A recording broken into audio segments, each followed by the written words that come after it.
Assalamualaikum warahmatullahi wabarakatuh.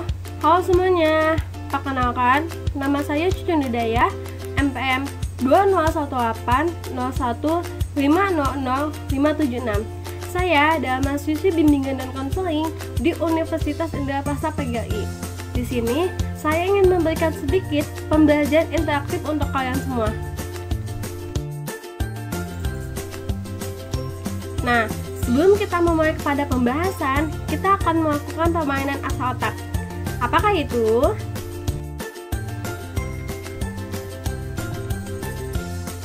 Aturan main di sini yaitu sebutkan warna, bukan kata. Oke? Tenang, kita akan memberikan sedikit contoh untuk kalian semua. Hitam, biru, hijau, ungu, merah, putih. Nah, itu tadi contohnya ya. Sekarang kalian yang akan mengucapkannya. Ingat, sebutkan warna, bukan kata. Siap? Kita mulai.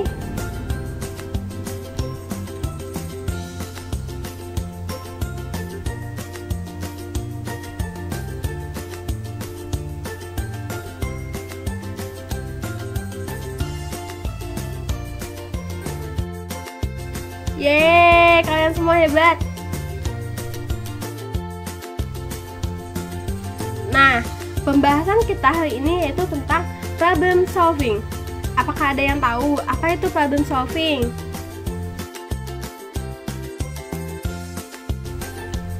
Pembahasan yang pertama yaitu definisi problem solving menurut para ahli. Apakah saja ya? Yang pertama, menurut Evans tahun 1994, problem solving adalah aktivitas yang dihubungkan dengan penyaksian sebuah cara yang cocok untuk tindakan dan mengubah suasana sekarang menjadi suasana yang dibutuhkan. Menurut Robert W. Barry tahun 1989, problem solving merupakan suatu kegiatan yang kompleks dan tingkat tinggi dari proses mental seseorang.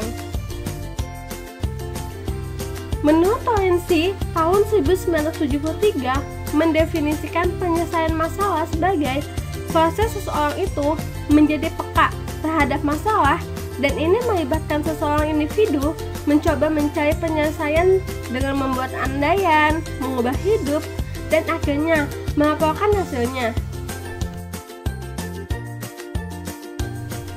Nah, dari berbagai definisi tersebut bisa disimpulkan bahwa problem solving merupakan suatu proses pemikiran dengan tujuan terarah untuk menemukan jalan keluar dari sebuah masalah yang dihadapi demi mencapai tujuan yang diinginkan dengan melalui 6 proses tahapan penyelesaian masalah, yang diantaranya adalah mengidentifikasi, merepresentasi, merencanakan solusi, merealisasikan rencana, mengevaluasi rencana, serta mengevaluasi solusi.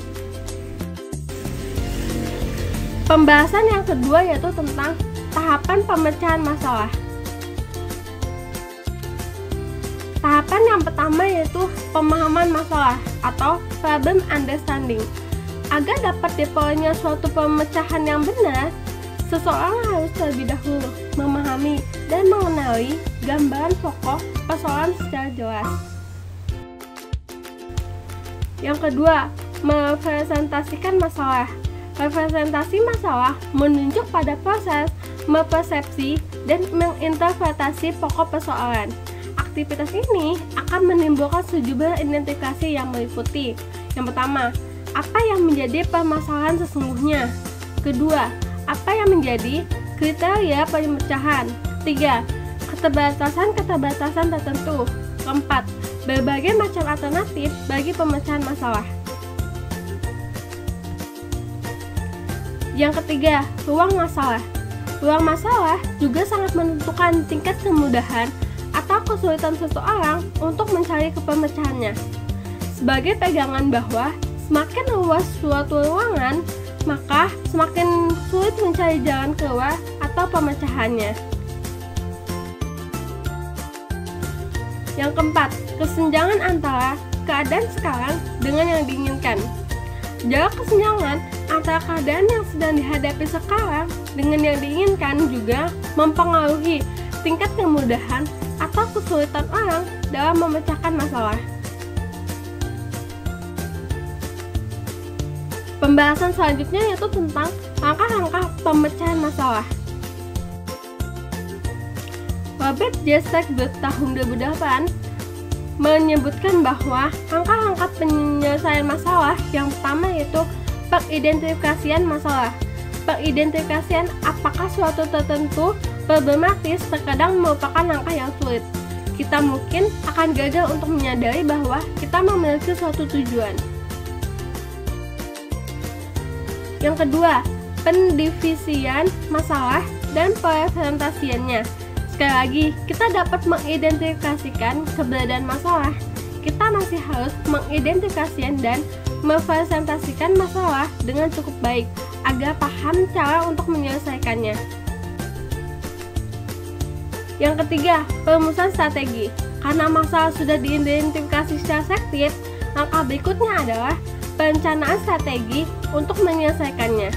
Strategi ini melibatkan pertama, analisis, memilah-milah seluruh masalah yang kompleks menjadi unsur-unsur yang bisa diatur. Kedua, sintesis, memadukan bersama-sama berbagai unsur yang menyusunnya sebagai sesuatu yang berguna.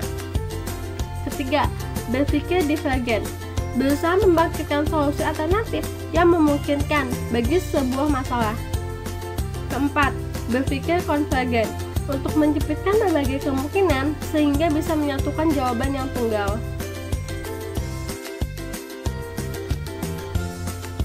Keempat, pengorganisasian informasi.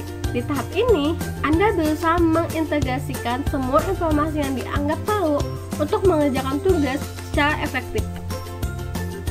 Keempat, pengalokasian sumber daya. Sebagai tambahan, bagi masalah-masalah lain, kebanyakan dari kita menghadapi masalah melalui sumber daya yang terbatas. Yang keenam, pemonitoran. Mengalokasikan sesuatu yang bijak mencakup juga pemonitoran proses-proses perencanaan masalah. Ketujuh, pengevaluasian, yaitu mengevaluasi solusi yang telah kita buat.